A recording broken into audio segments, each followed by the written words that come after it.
నిజాం నవాబు కట్టిండు అప్పట్ల, గాంధీ, ఉస్మానియా, నిమ్స్. వీళ్ళు 65 ఏళ్ళు పరిపాలించారు కానీ ఒక్క దవాఖాన కట్టలే.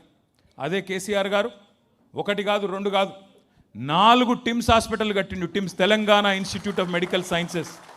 ఒకటి ఇక్కడనే సనత్ నగర్లో నేను మన సీనన్న మొన్న పోయి చూసి వచ్చినాం. అది ఎంత అలీషాన్ ఉందంటే మీరు పరిశాన్ అవుతారు చూస్తే. ఇప్పుడు గిడ మన పార్టీ ఆఫీస్కి వచ్చేటప్పుడు ఈ మూల మీద ఎన్టీ రామారావు గారి శ్రీమతి పేరు మీద, బసవతారకం గారి పేరు మీద ఇక్కడ క్యాన్సర్ దవాఖాన ఉంటుంది. ఆ క్యాన్సర్ దవాఖాన కాడ చూస్తే బాధ అనిపిస్తుంది. లోపల పేషెంట్లు ఉంటారు, మొత్తం అలా అటెండెంట్లు అందరూ వాళ్ళ కోసం వచ్చిన వాళ్ళంతా రోడ్ల మీదే ఉంటారు. మా అమ్మ నాయన మేమందరం ఉండేది గాడిని గిదే పక్కనే మీ వెంకటేశ్వర కాలనీలో ఉంటాం.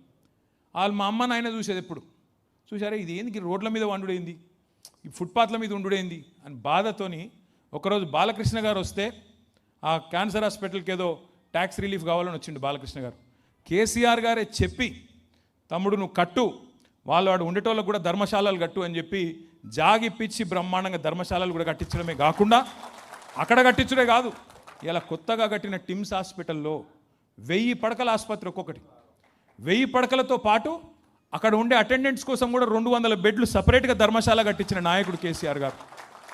అంటే ఎంత ఆలోచన ఉండాలి ఒక ముఖ్యమంత్రికి, ఎంత సోయి ఉండాలి. అట్లా రోడ్ల మీద ఉండేది పాపం, వాళ్ళు ముందే అవస్థలు ఉన్నారు అని చెప్పి బాధతో కట్టించిండు. అదొక్కటే కాదు, మీ బస్తీలల్లా మీరు ఆడుకోబోయే అవసరం లేకుండా, ప్రైవేటుల కాడికి పోయి ఆగమయ్యే అవసరం లేకుండా డాక్టర్ల కాడికి బస్తీ దవాఖానాలు 350 బస్తీ దవాఖానాలు పెట్టిండు కేసీఆర్.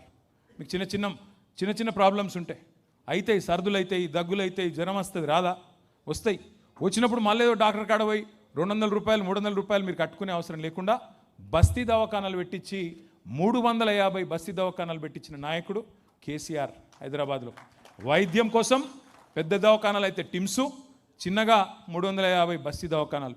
ఆఖరికి కార్మికుల కోసం, గరీబుల కోసం యాడనో పనికోతారు, అందరు టిఫిన్ డబ్బాలు పట్టుకుపోయే సౌలత్ ఉండదు, పొద్దున లేచి వంటలు వండరాదు, కొంతమంది 4 లేచి పోతారు, వాళ్ళ తిండికి ఆకలికి ఇబ్బంది అవుతుందని చెప్పి 5 రూపాయల అన్నపూర్ణ సెంటర్లు ఎన్ని పెట్టిండు కేసీఆర్ గారు.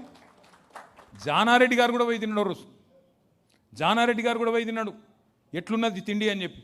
అరే జోర్దార్ ఉందా కేసీఆర్ గారు, మంచిగా పెట్టినావు, 5 రూపాయలకి అన్నపూర్ణ అసలు భోజనం పెట్టినావు అని చెప్పి మెచ్చుకున్నాడు జానారెడ్డి గారు. ఇక్కడ ఎవరైనా 5 రూపాయలు భోజనం వాళ్ళు ఉన్నారా?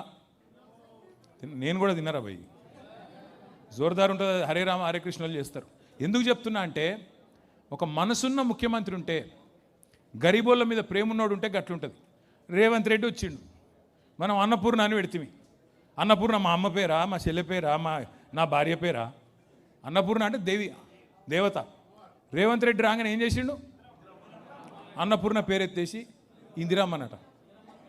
ఏమన్నా తెలివి ఉందా ఆయనకు? దేవుని పేరు కూడా తీసేస్తారు ఆయన, అక్కడ అమ్మవారి పేరు. ఇక వీనికి ఛాన్స్ ఇస్తే అంతే, జూబ్లీహిల్స్లో పెద్దమ్మ తల్లి పేరు కూడా మారుతాడేం పాడు. అది గట్లున్నాడు మరి దివానగాడు. నేను ఏమంటున్నా అంటే, ఇక ఈయనను భరించుడు ఇంకొక 2 ఏళ్ళు తప్పది. ఇక గింతే, ఇక మా అన్నయ్య యాద్ చేస్తుంది వెంకటేశ్వర రెడ్డి. ఇక ఎవడన్నా ఇప్పుడు నేను నాకు తెలియక అడుగుతా, నాయకుడు నీకు ఎవరు ఆదర్శం రాబాయ్ అంటే, ఒక గాంధీ ఆదర్శం అంటాడు, ఒకడు అంబేద్కర్ ఆదర్శం అంటాడు, ఒకడు లేకపోతే ఎన్టీ రామారావు అంటాడు, ఒకడు కేసీఆర్ అంటాడు. కానీ నాకు రావణాసురుడు ఆదర్శం అంటాడు. ఎవడన్నా చూసినారా మీరు? ఇప్పుడు రాముడు ఆదర్శం అంటారు కానీ రావణాసురుడు ఈయన గట్లనే. ఈయనకు వచ్చిరాని బట్లర్ ఇంగ్లీష్లా హిట్లర్ నాకు ఆదర్శం అన్నాడు. నీకు హిట్లర్ ఎవడో నీకు ఎరికేనా అసలు? వాడు ఎన్ని లక్షల మందిని చంపిండో తెలుసా నీకు? హైడ్రా అనట హిట్లర్ ఫేవరెట్ పదమట. హైడ్రా అనేది ఒక హంతక ముఠ. ఆ ముఠాను హైడ్రా కాదా, హిట్లర్ హంతక ముఠాను ఆదర్శంగా తీసుకొని హైడ్రా పెట్టినా అని సిగ్గు లేకుండా ముఖ్యమంత్రి చెప్తుండు. ఇక ఇక్కడ ఇంగ్లీష్ వచ్చిన వాళ్ళకి నేను చెప్తా ఒక మాటలో. ఆయన ఏమన్నాడు Revanth Reddy, I demolished like anything. ఎవడన్నా కూలగొట్టి సిగ్గు లేకుండా చెప్పుకుంటా ఆడరా, నాకు అర్థం కాదు. ఐ డెమాలిష్డ్ లైక్ ఎనీథింగ్ అట. ఇరాను ఇజ్రాయిల్ లెక్క తయారైంది మా తెలంగాణ అని చెప్పుకుంటున్నాడు సిగ్గులేనోడు. ఇంతకంటే పిచ్చోని ఏమనాలి? నేను ఏమన్నా తిడదామంటే కూడా నోరు వస్తలేదు నాకు. నేను మీ అందరిని అందుకే దండం పెట్టి చెప్పేది, సరే ఇవాళ దురదృష్టవశాత్తు తెలంగాణకు ఈయన ముఖ్యమంత్రిగా ఉన్నాడు. ఇంకో 2 ఏళ్ళు కాంగ్రెస్ అనే ఈ దరిద్రాన్ని దేశం మొత్తం వదిలించుకున్నారు. కానీ ఈ దరిద్రాన్ని మనోళ్ళు కొంతమంది ఆయనతో నమ్మి నెత్తి మీద రుద్దుకున్నారు. ఇంకో 2 ఏళ్ళు భరించక తప్పదు. కానీ మనం కొన్ని పనులు చేసుకోవచ్చు. ఈ లోపల మన పార్టీని మంచిగా చేసుకోవచ్చు, రిపేర్ చేసుకోవచ్చు. చిన్న అల్కలు, చిన్న అసంతృప్తులు ఉంటే వాటిని సెట్ చేసుకోవచ్చు. తమ్ముడు మన్నె గోవర్ధన్ రెడ్డి గారు బాగా మాట్లాడిండు. ఏమన్నాడు? కాదు అసలు ముచ్చట చెప్పనీరు సపట్లు వెళ్ళకూడదు రావు మంచిగానే చెప్పిండు ఏం చెప్పిండు మనం ఓట్లేసి గెలిపించిన ఎమ్మెల్యే లంగాలలో కలిసిపోయిండు అని చెప్పిండు దానం నాగేందర్ చెప్పిండా మరి మీరేం చెప్తారు ఖైరతాబాద్ వాళ్ళు ఆయన లంగాలలో కలిసిపోయిండు మీరు మొత్తం కలిపితే 2,50,000 ఓట్లు మీ నియోజకవర్గంలో ఎంత 3 లక్షల సరే 3 లక్షలు అనుకో బూతులు ఎన్ని 245 245 బూత్లు 3 లక్షల ఓట్లు 2,90,000 ఓట్లు అంటే ఎన్ని ఇండ్లు ఉంటాయి ఖైరతాబాద్లో 1,00,000 ఇండ్లు ఉంటాయా ఇంటికి ముగ్గురు అనుకో అంతే కదా ఇంటికి నలుగురు ఉంటారా సరే 75,000 ఇండ్లు 75,000 అంతే కదా 6 డివిజన్లు 75,000 ఇండ్లు 3 లక్షల ఓట్లు అంటే డివిజన్కి ఎన్ని ఇండ్లు 15,000 ఇండ్లు ఉంటాయి 12 నుంచి 15,000 మరి నేను అడుగుతున్నా మా సోదరులను జర్ర లొలిపెట్టే కక్క జర్ర ఈయనొక్క మాట ఇదొక్కటి మనసుకి ఎక్కించుకో ఎమ్మెల్యే మీరు గెలిపించిన ఎమ్మెల్యే వేయండు కాంగ్రెస్లో వచ్చిండు ఆయనకి ఏం ఆశ చూపెట్టినో పోయిండు మరి నేను అడుగుతున్నా మన పార్టీ నాయకులను కార్యకర్తలను ఇంటింటికి పోయి చెప్పాలనా లేదా మనమే ఇట్లా ఎమ్మెల్యే ఇట్లా గలీజ్ పని చేసిండు మరి మనం పార్టీని కాపాడుకోవాలి 12,000 ఇండ్లు ఒక్కొక్క డివిజన్ 12,000 గడపలు ఎక్కాలి దిగాలి ఒక్కొక్క ఇంట్లో ముగ్గురు లేదా నలుగురు ఉంటారు 36,000 నుంచి 50,000 మంది ఉంటారు మీరు ఇప్పటి నుంచి మనం అనుకుంటే ఇప్పటి నుంచి గట్టిగా తగులుకుంటే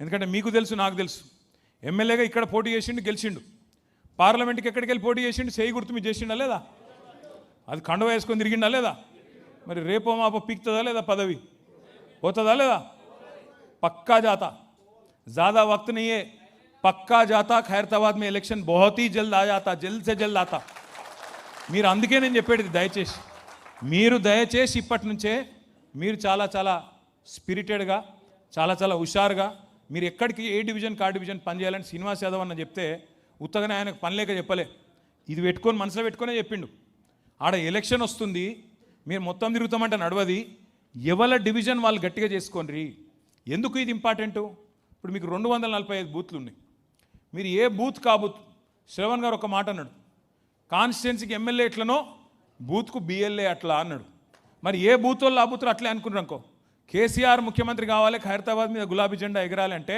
నా బూత్ కాడికి నేను మెజారిటీ ఇస్తా బై నాకు వేరే బూత్ అవసరం లేదు నా బూత్లో నేను మెజారిటీ ఇస్తాను ఎక్కడోళ్ళు అక్కడ మీరు నేను కేసీఆర్ అనుకొని తిరిగిరనుకో కాదా పని 1000 ఓట్లు బూత్కు 1000 ఓట్లు అంటే 300 ఇండ్లు 300 ఇండ్లు మీరు సవాల్గా తీసుకొని తిరిగి ఆ ఇండ్లకు పోయి ఎస్ఐఆర్ కార్యక్రమం కానీ మెంబర్షిప్ కార్యక్రమం కానీ గట్టిగా చేసినాం అనుకో రేపు వచ్చే ఎలక్షన్ గెలవామా మనం కాంగ్రెస్ వాళ్ళు లంగతనం చెప్పుకుంటూ తిరిగితే సీనన్న చెప్పినట్టు 5 నిమిషాలు ఎత్తిమినానుగా కూర్చొని ముచ్చట పెట్టి అక్క నీకు ఇది వచ్చిందా కేసీఆర్ ఉన్నప్పుడు కేసీఆర్ కిట్ వచ్చింది ఇప్పుడు వస్తుందా అక్క అంటే ఏం చెప్తుంది వస్తలేదు వీడు బంద్ చేసిన అని చెప్పది అక్క నీకు రంజాన్ తోఫా వచ్చిందా అని అడిగినావు అనుకో ఆపా ఆరా క్యా రంజాన్ తోఫా అని అడిగినావు అనుకో ఇంటికి పోయి క్యా బోల్తే గాలియాँ देते अरे क्या है उन्होंने कहाँ से आए जी బతుకమ్మ చీర వచ్చిందా లేదా అక్క అని అడిగితే చెప్పరా మనోళ్ళు వచ్చిందా అక్క బతుకమ్మ చీర బంధు కేసీఆర్ కిట్ బంధు బస్తీ దవాఖానా బంధు పిల్లలకు బడిల బ్రేక్ఫాస్ట్ బంధు వీళ్ళు వచ్చినాక మొత్తం వ్యాపారాలే బంద్ అయిపోయినాయి